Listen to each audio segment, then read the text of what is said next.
నమస్కారం. ఘంటారావానికి స్వాగతం. ముందుగా ప్రధానాంశాలు. కృష్ణా జిల్లా గుడివాడలో భారీ అగ్ని ప్రమాదం. వాణిజ్య సముదాయంలోని వస్త్ర దుకాణంలో మంటలు.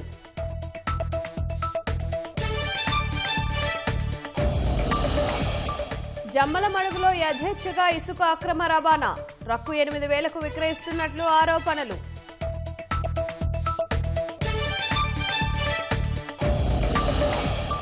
పాఠశాలల్లో ప్రమాణాల మెరుగుదలకు ప్రభుత్వం చర్యలు. భద్రత, మౌలిక వసతుల కల్పన పరిశీలనకు అథారిటీ ఏర్పాటు.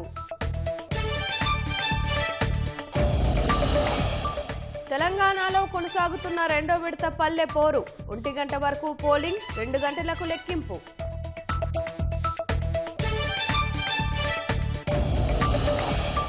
నక్సలిజంతో ఎలాంటి ప్రయోజనం కలగదన్న అమిత్ షా. శాంతి మాత్రమే అభివృద్ధికి మార్గం చూపుతుందని వ్యాఖ్య.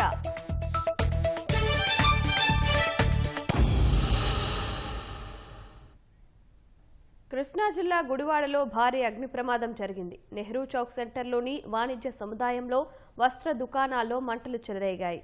ఇతర దుకాణాలకు మంటలు వ్యాపించాయి. దీంతో కాంప్లెక్స్ పరిసర ప్రాంతాల్లో పొగ దట్టంగా అలుముకుంది. ఘటనా స్థలికి చేరుకున్న అగ్నిమాపక సిబ్బంది 4 అగ్నిమాపక యంత్రాలతో మంటలను అదుపు చేశారు. ముందుగా కాంప్లెక్స్లోని సెల్ ఫోన్ దుకాణం నుంచి మంటలు వచ్చినట్లు స్థానికులు చెబుతున్నారు. ప్రమాదం తెల్లవారుజామున జరగడంతో ప్రాణ నష్టం తెప్పింది. ప్రమాదం జరిగిన కాంప్లెక్స్లో ఓ జూనియర్ కళాశాల, స్టేట్ బ్యాంక్ శాఖ కార్యాలయం ఉన్నాయి. స్థానిక ఎమ్మెల్యే వెనిగండ్ల రాము ఘటనా స్థలికి చేరుకుని పరిశీలించారు. అధికారులతో మాట్లాడి ప్రమాద వివరాలు అడిగి తెలుసుకున్నారు.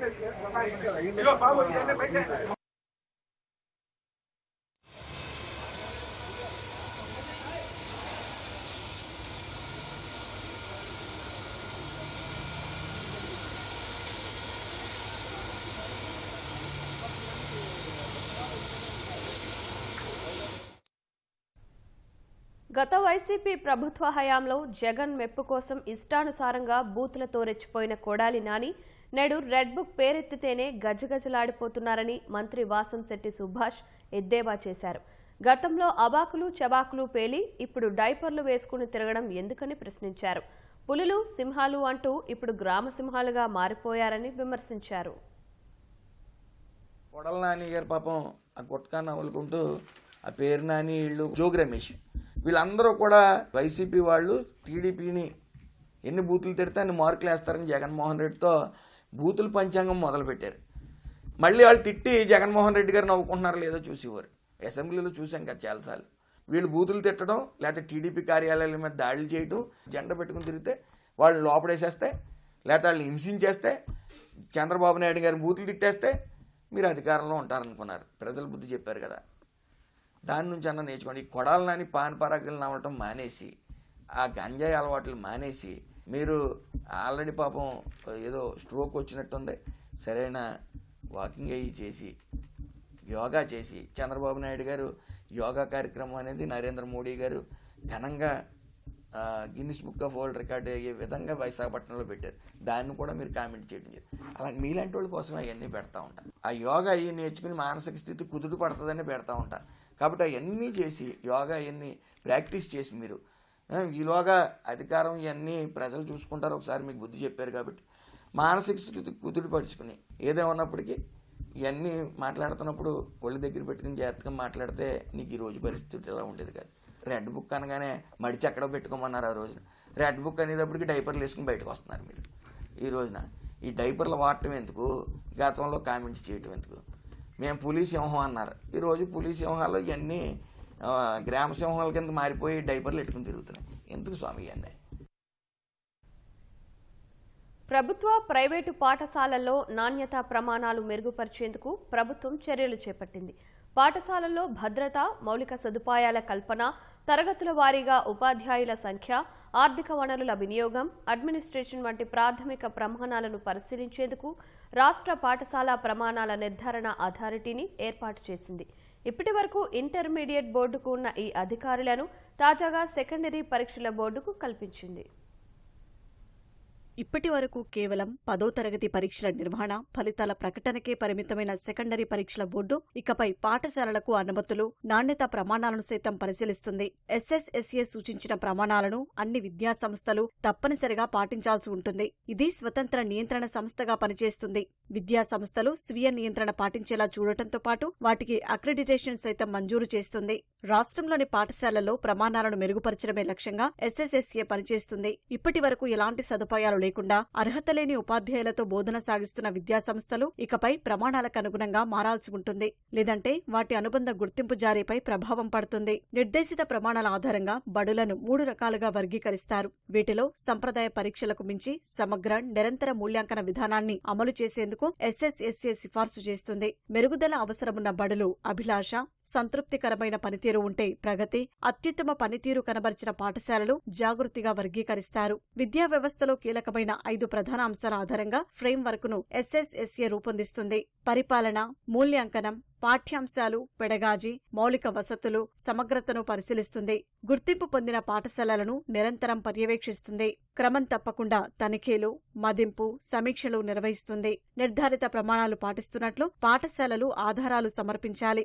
లోపాలుంటే వాటిని సరిదిద్దేందుకు చర్యలు తీసుకుంటుంది. పాఠశాలలు స్వీయ మూల్యాంకనం చేసుకునేందుకు ప్రోత్సాహం అందిస్తుంది. విద్యాసంస్థలు ప్రమాణాలకు అనుగుణంగా ఉన్నాయో లేదో నిర్ధారిస్తుంది. SCERT ఇతర భాగస్వామ్య సంస్థలతో కలిసి పాఠశాలల పనితీరు మెరుగుపరిచేందుకు ప్రపంచ స్థాయి ఆధారిత ప్రమాణాలను రూపొందిస్తుంది.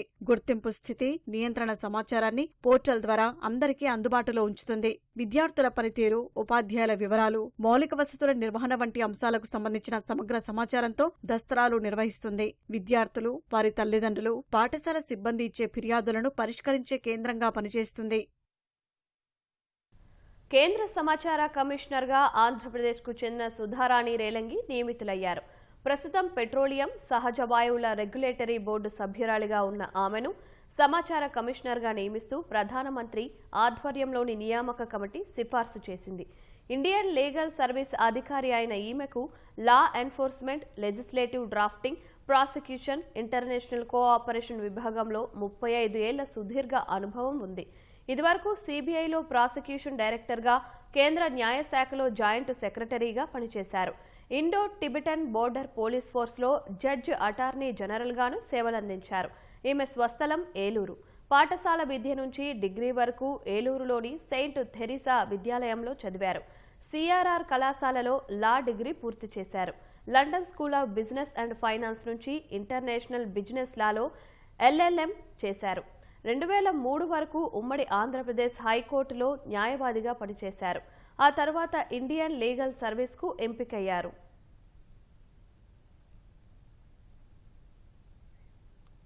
రాష్ట్ర వ్యాప్తంగా ఈ నెల 21న పల్స్ పోలియో కార్యక్రమం నిర్వహించాలని ప్రభుత్వం నిర్ణయించింది. సుమారు 54 లక్షల మంది పిల్లలకు పోలియో చుక్కలు వేసేందుకు ఏర్పాట్లు చేస్తున్నట్లు వైద్య ఆరోగ్య శాఖ మంత్రి సత్యకుమార్ తెలిపారు. 5 ఏళ్లలోపు పిల్లలకు పోలియో చుక్కలు తప్పకుండా వేయించాలని మంత్రి సూచించారు. రాష్ట్ర వ్యాప్తంగా 38,267 బూత్లలో పోలియో చుక్కలు వేసేందుకు ఇప్పటికే ప్రణాళిక రూపొందించారు. వివిధ జిల్లాలకు 61,26,120 డోసులను అధికారులు పంపించారు.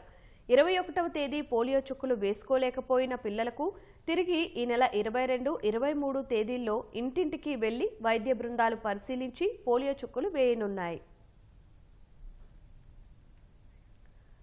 శ్రీకాకుళం జిల్లా అరసవెల్లి సూర్యనారాయణ స్వామివారిని కేంద్ర మంత్రి రామ్మోహన్ నాయుడు సతీ సమేతంగా దర్శించుకున్నారు. మొదటిసారి శ్రీకాకుళం వచ్చిన తన కుమారుడు శివాన్ ఎర్రన్నాయుడుతో కలిసి సూర్యనారాయణ స్వామి ఆశీస్సులు తీసుకున్నారు. ఆలయానికి వచ్చిన కేంద్ర మంత్రికి పండితులు వేద మంత్రోచ్చారణ, మంగళ వాయిద్యాల నడుమ పూర్ణ కుంభంతో స్వాగతం పలికారు. ఆలయ ప్రాంగణంలోని వినాయక, శైవ క్షేత్రాలను రామ్మోహన్ నాయుడు దంపతులు దర్శించుకుని ప్రత్యేక పూజలు చేశారు. అనంతరం ఆలయ మండపంలో పండితులు వేద ఆశీర్వచనం చేశారు. ఆలయ అధికారులు సూర్యదేవుని చిత్రపటాన్ని అందించారు.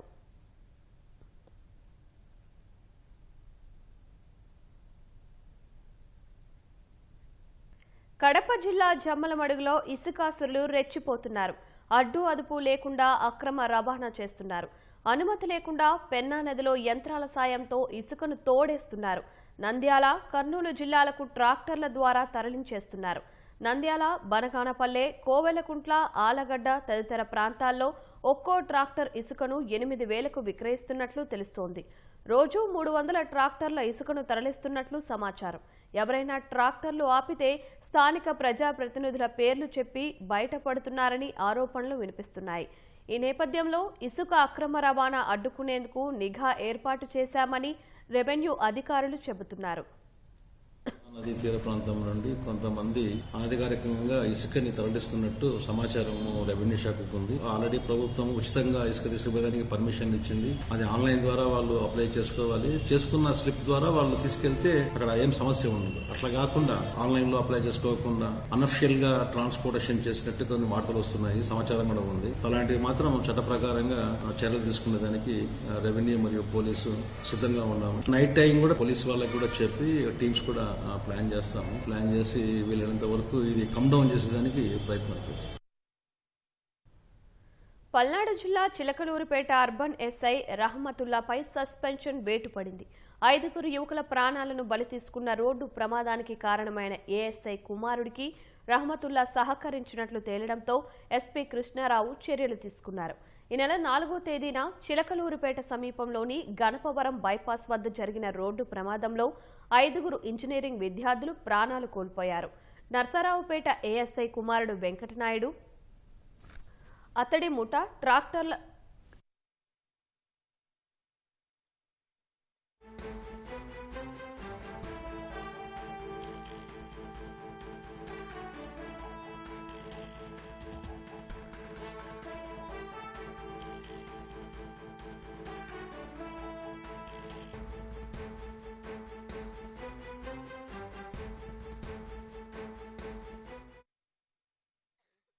ఆత్మీయులే వక్రబుద్ధితో బీమా సొమ్ము కోసం ఘాతకానికి ఒడిగట్టిన ఘటన అనకాపల్లి జిల్లాలో జరిగింది. ఎల్ఐసి ఏజెంట్ మాటలు విని కుమారుడితో కలిసి మామను అల్లుడు హత్య చేశాడు. రోడ్డు ప్రమాదంగా చిత్రీకరించి ₹1,00,00,000 బీమా సొమ్మును కాజేసి అప్పులు తీర్చుకోవాలనుకున్నాడు. పోలీసులకు అనుమానం రావడంతో కథ అడ్డం తిరిగింది. 4 నిందితులు కటకటాల పాలయ్యారు. అనకాపల్లి జిల్లా కశింకోట మండలం కొత్తపల్లికి చెందిన కుర్రు నారాయణమూర్తి సిమెంట్ కర్మాగారంలో పనిచేస్తున్నారు. ఈ నెల 8న ఆయన రోడ్డు ప్రమాదంలో తీవ్రంగా గాయపడ్డారంటూ మనవడు జ్యోతిప్రసాద్ 108 వాహనంలో ఎన్టీఆర్ ఆసుపత్రికి తీసుకొచ్చారు. అక్కడి నుంచి కేజీహెచ్కు తరలించారు. చికిత్స పొందుతూ 9న ఆయన మృతి చెందారు. తన భర్త రోడ్డు ప్రమాదంలో మృతి చెందినట్లు భార్య సూర్యలక్ష్మి కశింకోట పోలీసులకు ఫిర్యాదు చేశారు. అయితే శరీరంపై గాయాలు ఉండటంతో పోలీసులకు అనుమానం వచ్చింది. సిఐ అల్లు స్వామినాయుడు సమగ్ర విచారణ చేపట్టడంతో విస్తుపోయే విషయాలు వెలుగుచూశాయి.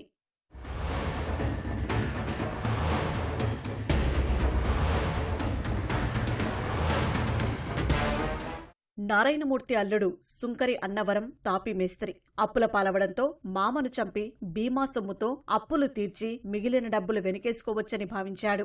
నారాయణమూర్తి పేరు మీద 6 నెలలుగా వివిధ బీమా కంపెనీల్లో పాలసీలు తీసుకున్నాడు. ఈ నెల 8న ఆయన విధులు ముగించుకుని రాత్రి 10 గంటలకు అన్నవరం జ్యోతిప్రసాద్తో కలిసి నారాయణమూర్తి స్వగ్రామానికి బయలుదేరారు. దారిలో అన్నవరం వద్ద పనిచేస్తున్న అగ్రహారపు నానాజీ ఇనుపరాడ్తో నారాయణమూర్తిని తీవ్రంగా కొట్టారు. ఇంతలో గ్రామస్తుల అలికిడి రావడంతో మనవడు జ్యోతిప్రసాద్ 108కి ఫోన్ చేసి ఆసుపత్రికి తీసుకెళ్లాడు. గుర్తు తెలియని వాహనం ఢీకొనడంతో గాయపడ్డారని చెప్పాడు. పోలీసుల విచారణలో హత్యగా నిర్ధారణ అయింది.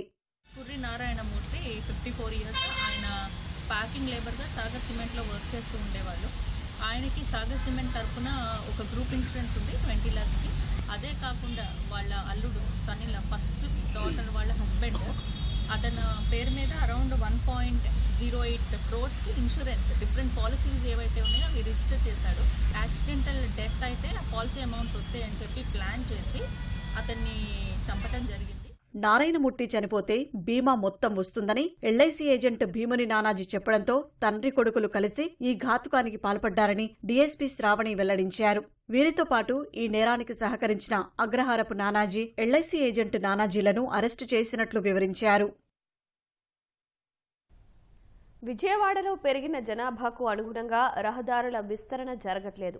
దీనికి తోడు అనేక చోట్ల రోడ్లు ఆక్రమణలకు గురవుతున్నాయి. ప్రధాన రహదారులకు ఇరువైపులా వీధి వ్యాపారుల షాపులు, తోపుడు బళ్లు నిర్వహిస్తున్నారు.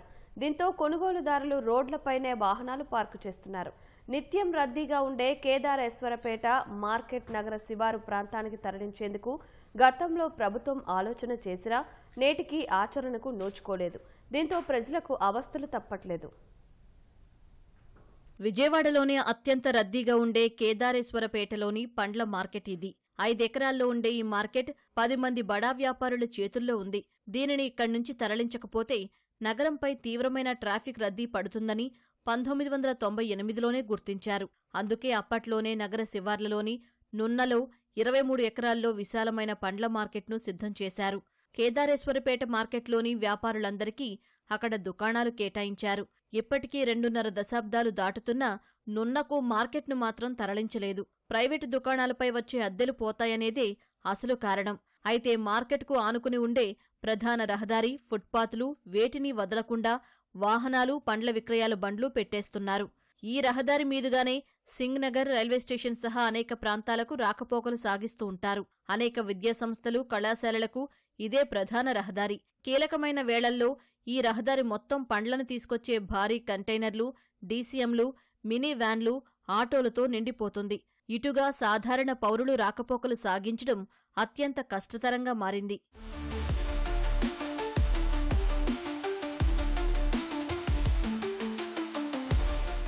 నున్నలో 2.5 దశాబ్దాల కిందట కేదారేశ్వరపేట మార్కెట్ కంటే 5 రెట్లు పెద్దగా సువిశాల ప్రాంగణాన్ని పండ్ల వ్యాపారం కోసం సిద్ధం చేశారు. ఈ మార్కెట్లో ప్రతి సామాన్య వ్యాపారికి కూడా దుకాణాలున్నాయి. జాతీయ రహదారిని ఆనుకుని ఉండడంతో కంటైనర్లు సహా ఏ వాహనం నగరంలోకి రావాల్సిన పనిలేదు. ప్రస్తుత మార్కెటుకు 5-6 కిలోమీటర్ల దూరంలోనే నున్న ఉంది. విశాలమైన రహదారులు, పార్కింగ్, సకల సౌకర్యాలున్నాయక్కడ. కానీ ఖాళీగా పడి ఉంటోంది. కేదారేశ్వరపేట నుంచి నున్నలోని తమ సొంత దుకాణాలకు వెళ్లిపోతామంటూ 90% మంది వ్యాపారులు సిద్ధంగా ఉన్నారు. 4.5 దశాబ్దాలుగా ఇక్కడ అలవాటు పడిన కొనుగోలుదారులు నున్నకు రావడానికి ఆసక్తి చూపించరనే ఆందోళన వారిలో నెలకొంది. ఇప్పటికి చాలాసార్లు నున్నకు తరలించాలని నగరపాలక సంస్థ అధికారులు, గతంలోని కలెక్టర్లు ప్రయత్నం చేసినా ప్రతిసారీ మరికొద్దిగా సమయం కావాలంటూ సదరు బడా బాబులు మోకాళ్లడ్డడం ఇలా కొన్నేళ్లుగా జరుగుతోంది. ఏలూరు రోడ్డు, బందర్ రోడ్డు ప్రధాన మార్గాలు ఇవి. ఈ ఫుట్పాత్లు కూడా ఉపయోగించుకుంటున్నారు. ఆక్రమణలు పెంచుకొని ఈ హ్యాకర్స్ బళ్ళు పెట్టుకొని ఫుట్పాత్ల మీద కూడా బళ్ళు పెట్టుకొని వాళ్ళు కొబ్బరి బొండాల బళ్ళు కానీ ఇది కానీ చండాలంగా చేసేస్తున్నారు. కాబట్టి దీనిపై మాత్రం విఎంసీ వాళ్ళు తగిన చర్య తీసుకోవాలి. అంబులెన్స్ వెళ్ళడానికి కూడా దారి దొరకట్లేదు. ద్విచక్ర వాహనాలు కానీ కార్లు కానీ వెళ్ళడానికి కూడా చాలా ఇబ్బంది పడుతున్నారు ఇప్పుడు. కాకపోతే ఈ రోడ్లు ఏంటంటే గతంలో ఉన్న రోడ్లు ఎల్పు చేశారు, కానీ ఇప్పుడు ఇంకా ట్రాఫిక్ పెరిగిపోతుండటంతో ఈ రోడ్లు కూడా చిన్నవి అయిపోయినాయి. మన వాణిజ్య సిటీగా ఉన్న కేదారేశ్వరపేట కానీ అట్లాగే మన రైతు బజార్ కానీ బాగా ఈ రోడ్లు ఏంటంటే చిన్నవి కుదించిపోవడంతో హ్యాకర్స్ వల్ల ఇదంతా ఏంటంటే ముఖ్యంగా హ్యాకర్స్ వల్ల రోడ్డు చిన్నవి అయిపోయి నిత్యం ప్రయాణించే వాళ్ళకి ఇబ్బందికరంగా, అసౌకర్యంగా మారిపోతుంది. ఇంతకుముందు మేము వచ్చినప్పుడు ఈ రోడ్డు చాలా ఖాళీగా ఉండేది. తర్వాత కాలంలో ఈ షాపులు కట్టి అసలు నడవడానికి కూడా ఆదివారం వచ్చిందంటే ఈ ఆడవాళ్ళు కానీ, మగవాళ్ళు కానీ, పిల్లలు కానీ నడవాలంటే క్రాస్ చేయాలన్నా చాలా కష్టం అయిపోతాయిందండి. వీటన్నిటికీ కారణం చిన్న చిన్న స్థలాల్లో అంటే ప్రైవేట్ ల్యాండ్ 3 అడుగులు 4 అడుగులు ఉన్న ప్రైవేట్ ల్యాండ్లో కూడా ఈ షాపులు నిర్మించి పార్కింగ్ అంతానేమో రోడ్డు మీద పెట్టి నడవడానికి వీల్లేకుండా చేస్తారండి. ఇది 80 అడుగుల దోవండి. 80 అడుగుల దోవలో ఇప్పుడు మనం నడవడానికి అటుపక్క ఇటుపక్క డివైడర్కి అటుపక్క ఇటుపక్క మనకు 10 అడుగుల దోవే ఉంటుంది. దీనివల్ల మా కాలనీలకు వచ్చే ప్రజలకు కానీ ఈ రోడ్డులో నడవాలంటే చాలా ఇబ్బందిగా ఉంటుందండి. షాప్స్ అన్నీ కూడా కొంచెం మాకు వెళ్ళడానికైనా రావడానికైనా ఆ కార్నర్లో కానీ చాలామంది జనాలు రోడ్ల మీద నిలబడడం, ఈవినింగ్ అయ్యేసరికి మాకు చాలా ఇదిగా ఉంటుంది. మాకు వెళ్ళడానికి కానీ రావడానికి కానీ సాటర్డే కానీ సండే అసలు ఏమీ లేదు, వీకెండ్ అనేది లేదు. ఎవ్రీడే మార్నింగ్ కూడా అలాగే ఉంటుంది, నైట్ అసలు అన్ని టైంలో ఇలాగే ఉంటుంది. నైట్ 11 వరకు కూడా ఇంత రష్గానే ఉంటుంది. నగరంలో ప్రధాన రహదారులుగా ఉన్న బందరు, ఏలూరు రోడ్లపై అనేక మంది వ్యాపారాలు నిర్వహిస్తున్నారు. వీధి వ్యాపారులు రోడ్లపైనే తోపుడు బళ్లు ఏర్పాటు చేసుకున్నారు. దీంతో రాకపోకలు సాగించేందుకు ప్రజలు అవస్థలు ఎదుర్కొంటున్నారు. దీనికి తోడు వ్యాపార సముదాయాల్లో పార్కింగ్ సౌకర్యం లేక ప్రజలు రోడ్లపైనే వాహనాలు పార్కింగ్ చేస్తున్నారు. ఉదయం, సాయంత్రం సమయాల్లో వృత్తి, విద్య, ఉద్యోగ, వ్యాపార పనులపై విద్యార్థులు, కార్మికులు, ఉద్యోగులు, సామాన్య ప్రజలు పెద్ద సంఖ్యలో రాకపోకలు సాగిస్తూ ఉంటారు. అలాంటి వారు రద్దీ ఎక్కువగా ఉండడంతో నరకం చూస్తున్నారు. బందరు రోడ్డు విస్తరణకు గతంలో టీడీపీ ప్రభుత్వం ప్రణాళికలు సిద్ధం చేసింది. ఎన్టీఆర్ సర్కిల్ నుంచి పోరంకి వరకు దీన్ని విస్తరించి నగరంలోకి రాకపోకలు సాగించే వారికి ఇబ్బందులు లేకుండా చేయాలని భావించింది. అయితే ఆ తర్వాత అధికారంలోకి వచ్చిన వైసీపీ ప్రభుత్వం ఆ ప్రణాళికలను అటకెక్కించింది. కూటమి ప్రభుత్వం దీనిపై దృష్టి పెట్టాల్సిన అవసరం ఉంది. నగరంలోని ఫన్ టైం క్లబ్ రోడ్డు చాలా వరకు ఆక్రమణలకు గురైంది. రోడ్లపైనే అనేక మంది వ్యాపారాలు నిర్వహిస్తున్నారు. వీఎంసీ అధికారులు చూసి చూడనట్లు వదిలేస్తున్నారు. యాక్చువల్గా సైట్ ఓనర్కి ఉన్నది 2.5 అడుగులైతే దాదాపు 6.5 అడుగులు ఆక్రమించేశాడు. డ్రైనేజ్ మీద కూడా ఈ మన గూడ్స్ షెడ్ లాంటి క్యారియర్లు తీసుకొచ్చి పెట్టేసేసి ఆ తర్వాత మున్సిపల్ స్థలాన్ని కూడా ఆక్రమించి రోడ్డు మీద వరకు రావడం జరిగింది. పోతే ఇక ట్రాఫిక్ విషయానికి వస్తే సాయంత్రం పూట్లయితే మహాదారుణంగా దుర్భరంగా ఉంటుంది. షాప్స్ మొత్తం తీసేయమని చెప్పేసి మేము చాలాసార్లు రిప్రజెంటేషన్ ఇచ్చామండి మున్సిపల్ కమిషనర్ గారికి. మారినప్పుడల్లా ప్రతి కమిషనర్ని కలవటం, ఆయనేమో పంపిస్తాను మనుషులను అంటాం, వాళ్ళు పంపించకుండా మరి అట్లా కంటిన్యూ అవుతూనే ఉంది. కాబట్టి మరి ఈసారైనా సరే మరి ఉన్న మున్సిపల్ కమిషనర్ గారైనా దీని మీద సివియర్ యాక్షన్ తీసుకోవాలని చెప్పేసి మాత్రం కోరుకుంటున్నామండి. నేను గమనించింది ఏమిటంటే ఇక్కడ ప్రతిదీ రెసిడెన్షియల్ ఏరియా అంటారండి. తీరా అక్కడికి వెళ్ళి చూస్తే అది కమర్షియల్ ఏరియా కన్నా కూడా చాలా దారుణంగా ఉంటా ఉంది. ఇక్కడ ఉదాహరణకు చెప్తున్నాను, మన ఫన్ టైమ్స్ రోడ్డు అంటే 80 ఫీట్ రోడ్డు అసలు రెసిడెన్షియల్ ఏరియాలో ఎక్కడా లేదు. ఇది చాలా ప్రెస్టీజియస్ రోడ్ అని చెప్పేవారండి. ఇవాళ ఇది కమర్షియల్ రోడ్డు కన్నా కూడా దారుణంగా ఉందండి. సిటీలో కూడా పరిస్థితి బాగాలేదండి. అసలు పార్కింగ్ ఎక్కడ 2 వీలర్ రేస్కి వెళ్తే ఎక్కడ పార్క్ చేయాలో అర్థం కాదు, 4 వీలర్ రేస్కి వెళ్తే అర్థం కాదు. షాపింగ్ మాల్ కూడా ఉండలేదండి. ఎక్కడికి వెళ్ళినా అసలు పార్కింగ్ చాలా సమస్యగా ఉందండి. పార్కింగ్ చాలా భయంకరమైన సమస్య అండి విజయవాడలోనే. అక్కడ రైతు బజార్కి వెళ్తే రైతు బజార్ అసలు ఎక్కడ పార్క్ చేయాలో అర్థం కావట్లేదు. ముఖ్యంగా ఆక్రమణను తొలగించాలండి. రోడ్లన్నీ కరెక్ట్గా ఉండేట్టుగా చూడాలి. విజయవాడ పుస్తక మహోత్సవం జనవరి 2వ తేదీ నుంచి 12వ తేదీ వరకు నిర్వహించనున్నట్లు నిర్వాహకులు తెలిపారు. ఇందిరాగాంధీ మున్సిపల్ మైదానంలో జరిగే 36వ పుస్తక మహోత్సవానికి సంబంధించిన వాల్ పోస్టర్ను విడుదల చేశారు. పుస్తక మహోత్సవ ప్రాంగణానికి వడ్లమూడి విమలాదేవి పేరును, ప్రధాన వేదికకు ప్రముఖ రచయిత డాక్టర్ బివి పట్టాభిరామ్ పేరును పెడుతున్నట్లు తెలిపారు. 10 రోజుల పాటు సాహిత్య, సాంస్కృతిక కార్యక్రమాలు, పుస్తక ఆవిష్కరణలు, రాయలసీమ, ఉత్తరాంధ్ర, కోస్తాంధ్ర, తెలంగాణ సాహిత్యంతో పాటు అనువాద సాహిత్యం, దృశ్యమాలిక, బాల సాహిత్యం వంటి అంశాలపై సదస్సులు జరుగుతాయన్నారు. ఈ పుస్తక ప్రదర్శన ప్రారంభం చేయడానికి ముఖ్యమంత్రి గారు, అదేవిధంగా ఉప ముఖ్యమంత్రి గారు, కొంతమంది మంత్రులను కూడా ఆహ్వానించాం. వారు కూడా అందరు సుముఖం వ్యక్తం చేశారు. 250 నుంచి 300 స్టాల్స్ ఏర్పాటు చేస్తున్నాం. అన్ని చోట్ల టికెట్ పెడతారు. ఒక్క విజయవాడ పుస్తక మహోత్సవం కలెక్టర్ నోటిఫికేషన్ మాత్రమే ఫ్రీ ఎంట్రీ ఉంటుంది. తర్వాత అన్ని పుస్తకాల మీద 10% డిస్కౌంట్. ఎన్టీఆర్ జిల్లా విస్సన్నపేటలో లైఫ్ ఈజ్ బ్యూటిఫుల్ అనే ప్రైవేటు సంస్థ బోర్డు తిప్పేసింది. అధిక వడ్డీ ఇస్తామంటూ ఆశ చూపి ప్రజల నుంచి సంస్థ నిర్వాహకులు కోట్లు కొల్లగొట్టారు. వాటిని ఇతర మార్గాల్లోకి మళ్లించి విచారణ ఎత్తేశారు. దుర్గాప్రసాద్ ఎండీగా, అతని భార్య శివాని సీఈఓగా విస్సన్నపేటలో 2023 మార్చిలో లైఫ్ ఈజ్ బ్యూటిఫుల్ పేరుతో సంస్థ ఏర్పాటు చేశారు. ఒకేసారి పెట్టుబడులు పెడితే ప్రతి నెల కొంత మొత్తం చెల్లిస్తామని నమ్మించినట్లు బాధితులు తెలిపారు. 5,000 రూపాయల నుంచి 1,00,000 వరకు 11 రకాల స్కీమ్లు ప్రవేశపెట్టారని, ఏజెంట్లను నియమించుకొని 2,000 మంది నుంచి 30 కోట్ల రూపాయల వరకు వసూలు చేశారని తెలిపారు. డిపాజిట్లతో కొంత చెల్లింపులు చేశారు. చెల్లించాల్సిన బకాయిలు పెరిగిపోవడంతో ఒత్తిడికి గురైన దుర్గాప్రసాద్ పురుగుల మందు తాగి ఆత్మహత్య చేసుకున్నాడని బాధితులు వివరించారు. తమ డబ్బు చెల్లించాలంటూ నిలదీయడంతో శివాని 20 రోజులుగా అజ్ఞాతంలోకి వెళ్లిపోయారని తెలిపారు. సంస్థ సీఈఓ పట్టుకుని తమకు న్యాయం చేయాలంటూ బాధితులు పోలీసులను కోరుతున్నారు.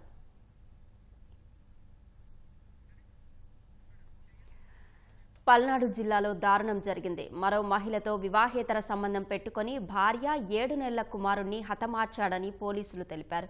ప్రమాదవశాత్తు కాల్వలో పడి మృతి చెందారని చిత్రీకరించి అందరినీ నమ్మించే ప్రయత్నం చేసినట్లు వివరించారు. చివరకు దర్యాప్తులో నిజాలు బయటకు రావడంతో నిందితుడు కటకటాల పాలయ్యాడు. తన భార్యని 7 months బేబీని అడ్డు తొలగించుకోవాలన్న ఉద్దేశంతో గొడవ పడతా ఉన్నాడు రోజు. అయితే ఆ అమ్మాయి కంప్లైంట్ రూపంలో అయితే ఏమి ఇవ్వలేదు మాకు.